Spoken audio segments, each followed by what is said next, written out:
ஒரு வீடியோல ஃபர்ஸ்ட் நியூஸா எது இருக்கு அப்படின்னு சொல்லி பார்க்கும்போது ஐடிஎஃப்சி ஃபர்ஸ்ட் பேங்க் அப்புறம் ஏயு ஸ்மால் ஃபைனான்ஸ் பேங்க்ல நடக்கிற அந்த ஒரு ஃப்ராட் கேஸ் இருக்கு பாத்தீங்களா, அதை பத்தின நியூஸ் தான் வந்து பார்க்க போறோம். இப்ப சிபிஐ கிட்ட வந்து 660 கோடி ரூபாய்க்கான கவர்மெண்ட் ஃபண்ட்ஸ் வந்து ஹரியானா கவர்மெண்ட் டிபார்ட்மெண்ட் அப்புறம் சண்டிகர் பாடிஸ் இவங்களோட கவர்மெண்ட் ஃபண்ட்ஸ் வந்து பாத்தீங்கன்னா இங்க ஃப்ராட்ல வந்து இன்வால்வ்மெண்ட் வந்து ஆச்சு.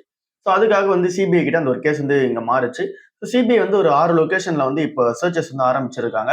அது வந்து சண்டிகர் அப்புறம் வந்து டெல்லி டு என்சிஆர் அந்த ஒரு ரோட்ல வந்து ஆரம்பிச்சிருக்கதா சொல்றாங்க. ஃபுல்லாவே இந்த கவர்மெண்ட் அஃபீஷியல்ஸையும் வந்து விசாரிக்கிறாங்க, பிரைவேட் கன்சல்டன்சி ஃபர்ம்ஸையும் வந்து விசாரிக்கிறாங்க. எல்லாமே இந்த அலிகேஷன்ஸ் பின்னாடி இருக்க ரீசன் என்ன அப்படின்னு சொல்லி பார்க்கும்போது, ஒரு சில பப்ளிக் அஃபீஷியல்ஸ் வந்து இந்த ஒரு பேங்க்ல, அதாவது இங்க ஐடிஎஃப்சி ஃபர்ஸ்ட் பேங்க் அப்புறம் ஏ ஸ்மால் ஃபைனான்ஸ் பேங்க் இந்த 2 பேங்க்லயும் இருக்கிற அந்த ஒரு எம்ப்ளாயிஸை யூஸ் பண்ணிக்கிட்டு இவங்க வந்து இந்த அக்கௌண்ட்ஸ் வந்து ஓபன் பண்ணி அந்த கவர்மெண்ட் ஃபண்ட்ஸ் வந்து இங்க டிரான்ஸ்ஃபர் பண்ணிக்கிறாங்க வேற ஒரு அக்கௌண்ட்டுக்கு. அதுக்கப்புறம் அந்த மணி வந்து இல்லீகலா வந்து டைவர்ட் பண்ணி எடுத்துக்கிறாங்க. விபம் கன்சல்டன்சி பிரைவேட் லிமிடெட்னு சொல்லிட்டு ஒரு கன்சல்டன்சி ஃபர்ம் வந்து இருக்கு. அவங்க தான் வந்து ஒரு பார்ட் ஆஃப் அந்த ஒரு அமௌண்ட் வந்து ரிசீவ் பண்ணிக்கிட்டு அந்த ஒரு ஃபண்ட்ஸ் வந்து டைவர்ட் பண்ணி உங்களோட பர்சனல் அக்கௌண்ட்டுக்கு மாத்திருக்காங்க. அதாவது யாரெல்லாம் இந்த ஸ்கேம் பண்ணாங்களோ அவங்களோட பர்சனல் அக்கௌண்ட்ஸ்க்கு வந்து மாத்திருக்காங்க. இந்த ஒரு கேஸ் வந்து இப்ப சிபிஐ கிட்ட வந்து போயிட்டு இருக்கு. ஐடிஎஃப்சி ஃபர்ஸ்ட் பேங்க் அப்புறம் ஏ ஸ்மால் ஃபைனான்ஸ் பேங்க் 2 பேங்க்குமே வந்து உள்ள இன்வால்வ்மெண்ட் வந்து இருக்கு. இப்போதைக்கு பொறுத்தவரை இங்க ஐடிஎஃப்சி ஃபர்ஸ்ட் பேங்க்ல அந்த அளவுக்கு டெபாசிட்ஸ் எல்லாம் குறையுதான்னு கேட்டீங்கன்னா குறையல. ஏ ஸ்மால் ஃபைனான்ஸ் பேங்க்லயுமே வந்து குறையல. 2 பேங்க்குமே இப்போதைக்கு பிரச்சனை இல்லாம தான் வந்து இருக்காங்க. பட் ஆனா அந்த ஒரு பிரான்ச்ல வந்து நடந்த ரீசனால அது ஒன்னும் விசாரிச்சுக்கிட்டு இருக்காங்க. ராஜேஷ் எக்ஸ்போர்ட்ஸ்ன்ற ஷேர் வந்து நேத்திக்கான நாள்லயுமே வந்து விழுந்திருக்கு. லாஸ்ட் ஒரு 3 நாளா வந்து விழுந்துகிட்டே தான் வந்து வருது. ஜூன் 3ல இருந்து கணக்கு பண்ணோம் அப்படின்னா 14% வந்து விழுந்திருக்கு. எல்லாமே அந்த செபி ரிலேட்டடான அந்த ஆக்ஷன்ஸ். செபி கிட்ட அவங்க எப்படி மாட்டினாங்க அப்படின்னு சொல்லிட்டு நம்ம எல்லாருக்குமே தெரியும். இங்க 15 லட்சம் கோடி ரூபாய்க்கு வந்து பாத்தீங்க அப்படின்னா அவங்களோட ரெவன்யூ வந்து அதிகப்படுத்தி காமிச்சிருக்கதா வந்து இங்க மாட்டிருக்காங்க. ஃபுல்லாவே வந்து அவங்களோட சப்சிடரி டிரான்சாக்ஷன்ஸ் தான் இது வந்து நடந்திருக்கதாகவும் வந்து சொல்றாங்க. செபி வந்து இப்ப என்ன ஆக்ஷன் எடுத்திருக்காங்க அப்படின்னா ப்ரொமோட்டருக்கு அகைன்ஸ்டா ஒரு ஆக்ஷன் வந்து எடுத்திருக்காங்க. டெம்பரவரியா வந்து அந்த ஒரு கம்பெனியோட செக்யூரிட்டிஸ் வந்து யூஸ் பண்ணக்கூடாது அப்படின்னு சொல்லி எடுத்திருக்காங்க. அந்த கம்பெனியோட சிஓ அண்ட் தென் ப்ரமோட்டரான இங்க ராஜேஷ் மேத்தா வந்து யூஸ் பண்ணக்கூடாது அப்படின்னு சொல்லி சொல்லியிருக்காங்க. இந்த ராஜேஷ் எக்ஸ்போர்ட்ஸ் கம்பெனி வந்து என்ன சொல்றாங்க அப்படின்னா எல்லா அலிகேஷன்ஸுமே வந்து பாத்தீங்க அப்படின்னா டினை பண்றாங்க. இப்போதைக்கு அவங்க செபி எடுத்திருக்கிறது எல்லாமே இன்டர்மான அந்த ஒரு அப்சர்வேஷன்ஸ் தான். சஸ்பிஷியஸான ஒரு ஆக்டிவிட்டி தான். ஃபைனலான அந்த ஒரு பெனால்டிஸா இருக்கட்டும், இல்ல அப்படின்னா நாங்க கொடுத்த ஒரு டாக்குமெண்ட்ஸ் வந்து இங்க தப்பா இருக்கட்டும், அது எல்லாமே ஃபைனலா ஒன்றும் சொல்லல. எல்லாமே வந்து இப்போதைக்கு அவங்க சொல்ற ஒரு விஷயமா தான் இருக்கு அப்படின்னு சொல்லி முடிக்கிறாங்க. பாப்பா என்ன இருக்குன்னு சொல்லிட்டு ஹெச்டிஎஃப்சி பேங்க்ல பொறுத்தல இப்ப 2 அப்டேட் வந்து நடந்திருக்கு. ஹெச்டிஎஃப்சி பேங்க்ல இப்ப சிஓட அந்த டேர்ம் வந்து முடிய போகுது. அடுத்த டைம் அவங்க வந்து ரீஅப்பாயின்மெண்ட் பண்றதுக்கு அதை பத்தி யோசிச்சுட்டு இருக்காங்க. அதை பத்தின டிஸ்கஷன்ஸ் வந்து இந்த வாரம் போல போகும் அப்படின்னு சொல்லி சொல்றாங்க. அதை தாண்டி இங்க சேர்மன் அந்த அத்தோனு சக்கரவர்த்தி வந்து வெளியே போனாரு பாத்தீங்களா. அவர் வெளியே போகும்போது இந்த ரெசிக்னேஷனுக்கு ஒரு ரீசன் வந்து சொல்லிட்டு போனாரு. அது சம்பந்தமா இண்டிபெண்டன்டான லீகல் ரிவ்யூ டீம் வந்து ஒன்னு வச்சிருக்காங்க. அவங்களோட ரிப்போர்ட் வந்து வெளியே வரணும். அந்த ஒரு ரிப்போர்ட்காக எல்லாம் வெயிட் பண்ணிட்டு இருக்காங்க. HCL Tech வந்து கூகுள் கிளவுட் கூட வந்து பார்ட்னர்ஷிப் வந்து வைக்கிறாங்க. ஏஐ இன்னோவேஷன் ஜோன் வந்து கலிஃபோர்னியால வந்து போட போறாங்க. இந்த இடத்துல எல்லாமே இங்க கம்பெனிஸ் எல்லாம் இருக்காங்க பாத்தீங்களா. அவங்க வந்து அவங்க கம்பெனிக்குன்னு ஒரு ஏஐ தயாரிக்கணும்னு சொல்லி ஆசைப்பட்டாங்க அப்படின்னா அந்த ஒரு ஏஐ சொல்யூஷன்ஸ்க்காக இந்த இடத்துக்கு போகலாம். இங்க போயிட்டு இந்த இடத்துல போனாங்க அப்படின்னா இங்க வந்து நெக்ஸ்ட் ஜென்ரேஷன் ஏஐ வந்து இங்க உள்ள இருக்கும். இது வந்து ஏஜென்டிக் ஏஐயா இருக்கட்டும், இல்ல அப்படின்னா ரோபோட்டிக்ஸா இருக்கட்டும், இல்ல அப்படின்னா ஆட்டோமேஷனா இருக்கட்டும், இல்ல அப்படின்னா இண்டஸ்ட்ரி ஸ்பெசிஃபிக்கான ஒரு ஏஐ அப்ளிகேஷன்ஸ் இருக்கட்டும், எல்லாமே இந்த இடத்துல வந்து கம்பெனிஸால வந்து இங்க அந்த இடத்துல போய் டிசைன் பண்ணிக்க முடியும், டெஸ்டிங் பண்ண முடியும். அந்த இடத்துல வந்து ப்ரொடக்டிவிட்டி இன்க்ரீஸ் பண்றதுக்கு என்ன பிளான் வேணாலும் போட்டுக்கலாம். இது வந்து HCL Tech அப்புறம் கூகுள் கிளவுடோட அந்த ஒரு பார்ட்னர்ஷிப் வந்து இன்னும் அடுத்த லெவலில் வந்து எடுத்துட்டு போகுது. HCL Tech ஒரு நல்ல அப்டேட்டா இருக்கு. டிசிஎஸ் கம்பெனி வந்து என்ன பண்றாங்க அப்படின்னா மல்டி இயர்க்கான அக்ரிமெண்ட் வந்து கனடா லைஃப்ன்ற ஒரு கம்பெனி கிட்ட வந்து ஜெயிச்சிருக்காங்க. இந்த ஒரு கம்பெனிக்கு மாடர்னைஸான ஐடி இன்ஃப்ராஸ்ட்ரக்சர் வந்து பாத்தீங்க அப்படின்னா யூகே யூரோப்ல வந்து போட்டு தர போறாங்க. டிசிஎஸ் வந்து அவங்களோட ஏஐ வந்து யூஸ் பண்ணிக்க போறாங்க, அப்புறம் ஆட்டோமேஷன் வந்து யூஸ் பண்ணிக்க போறாங்க, அப்புறம் டிஜிட்டல் டெக்னாலஜிஸ் வந்து யூஸ் பண்ணிக்க போறாங்க அவங்களோட டேட்டா சென்டர்ஸை மேனேஜ் பண்றதுக்கு, சாஃப்ட்வேர் சிஸ்டம்ஸ் வந்து மேனேஜ் பண்றதுக்கு, அப்புறம் இங்க எம்ப்ளாயோட அந்த கம்ப்யூட்டிங் இன்ஃப்ராஸ்ட்ரக்சர் வந்து மேனேஜ் பண்ண போதா சொல்லியிருக்காங்க. இது மூலமா என்ன நடக்கும் அப்படின்னு சொல்லி பார்க்கும்போது இங்க கனடா லைஃப் வந்து இங்க ஐடி எக்ஸ்பீரியன்ஸ் வந்து இன்னும் அடுத்த லெவல் வந்து எடுத்துட்டு போக முடியும். டிசிஎஸ் வந்து என்ன பிளான் பண்றாங்க அப்படின்னா இன்ஃப்ராஸ்ட்ரக்சர் சர்வீசஸ் வந்து இங்க யூகே, அயர்லாந்து, ஜெர்மனி இந்த மாதிரி இடத்துல ஸ்கேல் பண்ற பிளான்ல வந்து இருக்காங்க. விப்ரா ஷேர் வந்து இங்க 8% வந்து பாத்தீங்க அப்படின்னா லாஸ்ட் ஒரு கொஞ்ச நாளா வந்து விழுந்துகிட்டே வந்து இருக்கு. என்ன ரீசன் அப்படின்னு சொல்லி பார்க்கும்போது இங்க பைபேக்கோட ரெக்கார்ட் டேட் வந்து பாத்தீங்கன்னா முடிஞ்சிருச்சு. அதனால இன்வெஸ்டர்ஸ் எல்லாமே அவங்களோட ப்ராஃபிட் வந்து புக் பண்ணிக்கிறாங்க. 15,000 கோடி ரூபாய்க்கு பைபேக் வந்து நடந்துச்சு. இப்போ எல்லாமே இன்வெஸ்டர்ஸ் வந்து அவங்களோட ப்ராஃபிட் வந்து புக் பண்ணிக்கிறாங்க. அண்ட் இந்த ஒரு கம்பெனி பத்தில மார்க்கெட் ஸ்டாண்ட் என்ன சொல்றாங்க அப்படின்னா இங்க ஐடி கம்பெனிஸ் உங்களோட காம்படிட்டர் இருக்காங்க பாத்தீங்களா, அவங்களோட எங்களோட க்ரோத் வந்து கொஞ்சம் ஸ்லோவா தான் வந்து இருக்கும். அதாவது விப்ரோ வந்து ஸ்லோவா இருக்கும். அண்ட் நீங்க கிளைண்ட் ஸ்பெசிஃபிக்கான அந்த ஒரு பிசினஸ் போர்ட்ஃபோலியோல வந்து சேலஞ்சஸ் வந்து இருக்கு. அதனால இந்த ஒரு விப்ரா கம்பெனி கொஞ்சம் ஸ்லோடானா தான் இருக்கும்னு சொல்லி சொல்றாங்க. விப்ரா கம்பெனியுமே அதை வந்து அட்மிட் பண்ற மாதிரி தான் ஃபினான்ஷியல் 2021 கைடன்ஸ் வந்து வச்சிருக்காங்க. அதனால விப்ராக்கு வந்து இப்போ ஒரு நெகட்டிவான செட்பேக்கா வந்து இருக்கு. இப்ப எல்லாமே ஐடி ஸ்டாக்ஸ் வந்து விற்கிறாங்களா ஃபாரின் இன்வெஸ்டர்ஸ். பட் ஆனா இங்க ஃபார்மா ஸ்டாக்ஸ் வந்து வாங்க ஆரம்பிச்சிருக்காங்க. ஐடி ஸ்டாக்ஸ் வித்துட்டு ஃபார்மா ஸ்டாக்ஸ் வந்து வாங்க ஆரம்பிக்கிறாங்க. ஏன் அப்படின்னா இந்த ஒரு ஃபார்மா ஸ்டாக்ஸ் பொறுத்தல இது எல்லாருக்குமே வந்து கண்டிப்பா தேவைப்படும் போது ஒரு டிஃபென்சிவான ஒரு செக்டரா வந்து பாத்தீங்கன்னா இங்க ஃபார்மாசிட்டிக்கல் அப்புறம் ஹெல்த் கேர் வந்து இருக்கு. அதனால இந்த இடத்துல வந்து அதிகமான ட்ராக்ஷன்ஸ் வந்து இருக்கு. Alkem Labs, Mankind Pharma, and நீங்க JB Chemicals, and then doctor Reddy, Torrent Pharma இந்த மாதிரி இடத்துலலாம் இன்வெஸ்டர்ஸோட சென்டிமெண்ட் வந்து அதிகமா வந்து இருக்கு. புது ப்ராடக்ட் லான்ச்சஸ் வர இந்த கம்பெனிஸ் எல்லாம் பெனிஃபிட்டா இருக்க போகுது. JLR பிசினஸ் வந்து எந்த அளவுக்கு டாடா கம்பெனிஸ்க்கு முக்கியம் அப்படின்னு சொல்லிட்டு ஒரு ஆர்டிகல் வந்து போட்டிருக்காங்க. இப்ப டாடா கம்பெனிஸ்ல இங்க Tata technologies, TCS, Tata LXi இந்த 3 கம்பெனிஸுமே சேர்ந்து ஒரு ஐடி செக்டரா பார்க்கும்போது இந்த 3 கம்பெனிஸுமே சேர்ந்து இப்ப வந்து ஸ்லோவான growth தான் ஃபேஸ் பண்ணிட்டு இருக்காங்க. பட் ஆனாலும் அந்த அளவுக்கு ஸ்லோவான growth இருந்தால் கூட ஜேஎல்ஆர் வந்து சிக்னிஃபிகண்டான ஒரு பிசினஸ் வந்து இந்த ஒரு கம்பெனிஸ்க்கு கொடுக்குது. அதனால இந்த கம்பெனிஸ் எல்லாமே ஒரு பெரிய பெனிஃபிட் வந்து எடுத்துக்கிறாங்க. இப்ப டாடா மோட்டார்ஸோட அந்த பேசஞ்சர் வெஹிக்கல் செக்மெண்ட் வந்து எவ்வளவு முக்கியம்னு சொல்லிட்டு நமக்கு தெரியும். அதனால அந்த ஒரு பிசினஸ்க்குள்ள தான் ஜேஎல்ஆர் வந்து வருது. அந்த பிசினஸ் இந்த அளவுக்கான பிசினஸ் வந்து ஒரு 3 கம்பெனிஸ்க்கு சேர்த்து வந்து கொடுக்குது. அதை தாண்டி நிறைய கம்பெனிஸ் கொடுக்குது. இவங்க தான் மெயினான அந்த ஒரு பிசினஸ் வந்து எடுத்துக்கிறாங்க. டாடா டெக்னாலஜிஸ் வந்து என்ன பிளான் பண்றாங்க அப்படின்னா ஜேஎல்ஆர் பிசினஸ் இன்னும் கொஞ்சம் இன்க்ரீஸ் பண்ணிக்க போறோம்னு சொல்லியிருக்காங்க. 1750 கோடி ரூபாய்க்கு வந்து பாத்தீங்க அப்படின்னா அவங்களோட பிசினஸ் வந்து அதிகப்படுத்திக்க போறதா சொல்றாங்க. சோ இது வந்து எந்த அளவுக்கு அப்படின்னு சொல்லிட்டு பார்க்கும்போது அவங்களோட ரெவன்யூல 1/3 வந்து பாத்தீங்க அப்படின்னா இந்த ஒரு அமௌண்டா வந்து இருக்கு.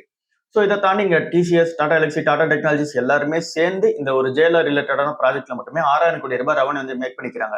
சோ இப்ப ஜேஎல்ஆர் பிசினஸ் வந்து அஃபெக்ட் ஆச்சு அப்படின்னா இந்த ஒரு பிசினஸ்மே இங்க சைடா வந்து அஃபெக்ட் ஆக ஆரம்பிக்கும். சோ அது நமக்கு நல்லா தெரியும். டாடா சன்ஸோட போர்ட் மீட்டிங் வந்து ஃப்ரைடே அன்னைக்கு வந்து பாத்தீங்க அப்படின்னா நடக்க போகுது. அந்த ஒரு டைம்ல வந்து என் சந்திரசேகர் வந்து ரீஅப்பாயின்மெண்ட் பண்றதுக்கான அந்த ஒரு விஷயத்தை வந்து பேசாம இப்ப வந்து லீடர்ஷிப் வந்து யார் எடுத்துட்டு போக போகுதுன்றதெல்லாம் தாண்டி ஃபினான்ஷியல் 2026 வந்து எப்படி இருக்கு, ஃபினான்ஷியல் 2027 நம்மளோட பிளான் என்ன மாதிரி பண்ணலாம், அந்த ஒரு பெர்ஃபார்மன்ஸை பேஸ் பண்ணி இப்ப வந்து 27 என்ன மாதிரியான பிளான் பண்ணலாம் அப்படின்றதான் வந்து மெயினான டாக்ஸா இருக்கும்னு சொல்றாங்க. ஸோ இதுக்கு முன்னாடி ஒரு மீட்டிங் நடந்துச்சு. அந்த டைம்ல வந்து இந்த ஒரு ரீஅப்பாயின்மெண்ட் அப்புறம் வந்து இங்க வந்து யார் ட்ரஸ்ட்ல இருக்கலாம் இந்த மாதிரி விஷயங்கள்லாம் வந்து பேசினாங்க. பட் ஆனா இப்ப பேச போறது Air India, Tata Digital, Tata Electronics இந்த மாதிரி இடத்துல எவ்வளவு இன்வெஸ்ட்மெண்ட்ஸ் வந்து பண்றோம்ல, எப்படி ரிட்டர்ன் வந்து எடுக்க போறோம் அப்படின்றத பத்தி பேச போறதா சொல்லியிருக்காங்க.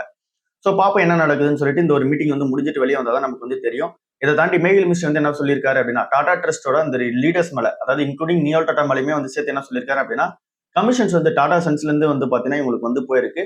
அதை வந்து இங்க ட்ரஸ்ட்டுக்கு வந்து திரும்ப கொடுக்காம அந்த ஒரு மணி எல்லாமே இவங்களோட அக்கௌண்ட்லயே வச்சிருக்காங்க அப்படின்னு சொல்லிட்டு இவங்க மேலே கேஸ் வந்து போட்டிருக்காரு.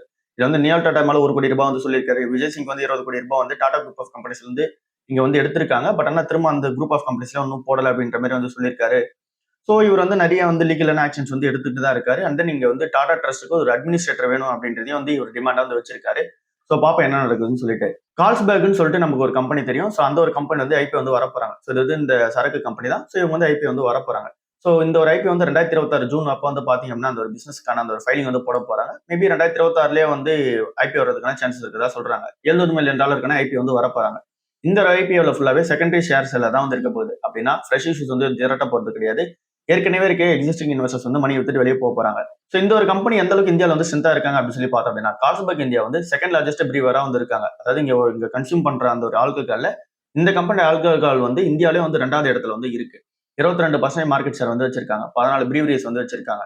சோ இந்த ஒரு கம்பெனியோட ஐபிஎம்ல நல்ல ஒரு எக்ஸ்பெக்டேஷன்ஸ் வந்து இருக்கு. இவங்களோட காம்படிட்டரான யுனைடெட் பிரீவரிஸ் வந்து பார்க்கும்போது $3.6 பில்லியன் மார்க்கெட் கேப்பா வந்து இருக்காங்க. ஜெப்டோ கம்பெனியோட Q4 ரிசல்ட்ஸ் வந்து வெளியே வந்திருக்கு. ஏன் அப்படின்னா இங்க ஜெப்டோட ஐபிஓ வந்து வரப்போகுது. இந்த டைம்ல Q4 ரிசல்ட்ஸ் வந்து வந்திருக்கு. இந்த ஒரு Q4 ரிசல்ட் சரியில்லாம தான் இருக்கு. லாசஸ் வந்து அதிகமாயிட்டு தான் இருக்கு. 1500 கோடி ரூபாய் வந்து லாஸ் வந்து மேக் பண்ணிருக்காங்க. போன வருஷம் வந்து 1800 கோடி ரூபாய் இந்த ஒரு Q4ல. பட் ஆனா இப்போ 1500 கோடி ரூபாய். ரெவன்யூ பொறுத்தல ஏறி இருக்கு. இங்க வந்து ரெவன்யூ 75% ஏறி இருக்கு. 7000 கோடி ரூபாய்க்கு மேல வந்து மேக் பண்ணிருக்காங்க. ஃபுல் இயர் ரெவன்யூமே வந்து டபுள் பண்ணிருக்காங்க. 22,000 கோடி ரூபாய்க்கு வந்து ரெவன்யூ வந்து மேக் பண்ணிருக்காங்க. போன வருஷம் 11,000 கோடி ரூபாய். பட் ஆனா இப்போ 22,000 கோடி ரூபாய். என்னதான் ரெவன்யூ ஏறினாலும் கூட ப்ராஃபிட்டும் அதே அளவுக்கு ஏறணும். பட் ஆனா இங்க ப்ராஃபிட் பண்ணாம லாஸ் தான் வந்து அதிகமாகிட்டு வந்து இருக்கு. இந்த கம்பெனிக்கு இங்க ஆர்டர்ஸ் அண்ட் கஸ்டமர்ஸ் எல்லாமே வந்து இன்னும் அதிகமா வந்துட்டு தான் இருக்காங்க. அண்ட் தென் டார்க் ஸ்டோர்ஸ் வந்து எக்ஸ்பென்ஷன் பண்றாங்க. பட் ஆனா ஐபிஓ வந்து வரப்போறாங்க. அந்த டைம்ல வந்து Q4 எல்லாமே சரியில்லாம தான் இருக்கு. இந்த கம்பெனியோட ஐபிஓ வந்தால் கூட இங்க வந்து லிஸ்டிங் எப்படி இருக்குன்ற பொறுத்து நம்ம வந்து டிசைட் பண்ணுவோம். இப்போதைக்கு இந்த ஒரு கம்பெனியோட ஐபிஓ வந்து வரும்போது இந்த ஒரு லாங் டர்ம் வந்து ஹோல்ட் பண்ற ஸ்ட்ராட்டஜி வந்து நம்ம தவிர்க்கிறதே பெட்டரா இருக்கு. ரிலையன்ஸ் இண்டஸ்ட்ரீஸ் கம்பெனி வந்து லாஸ்ட் ஒரு 9 நாளா இறங்கிட்டே தான் வந்து இருக்கு. 7% வந்து பாத்தீங்க அப்படின்னா இறங்கிட்டே இருக்கு. 1.29 லட்சம் கோடி ரூபாய் மார்க்கெட் கேப் வந்து பாத்தீங்கன்னா வெளியே போயிருக்கு. எல்லாத்துக்கும் பின்னாடி இருக்க ரீசன் வந்து எஃப்ஐஎஸோட செல்லிங், அப்புறம் க்ரூட் ஆயில் பிரைஸ் வந்து அதிகமாகுது, வெஸ்ட் ஏஷியா நடக்கிற டென்ஷன்ஸ், அப்புறம் வந்து ரிஃபைனிங் மார்ஜின்ஸ் வந்து கொஞ்சம் குறையுது, பெட்ரோகெமிக்கல்ஸோட அந்த ஒரு ஸ்ப்ரெட்ஸ் பார்க்கும்போது கொஞ்சம் வந்து குறையுது. ஸோ இந்த கம்பெனியோட கோர் பிசினஸ் என்ன?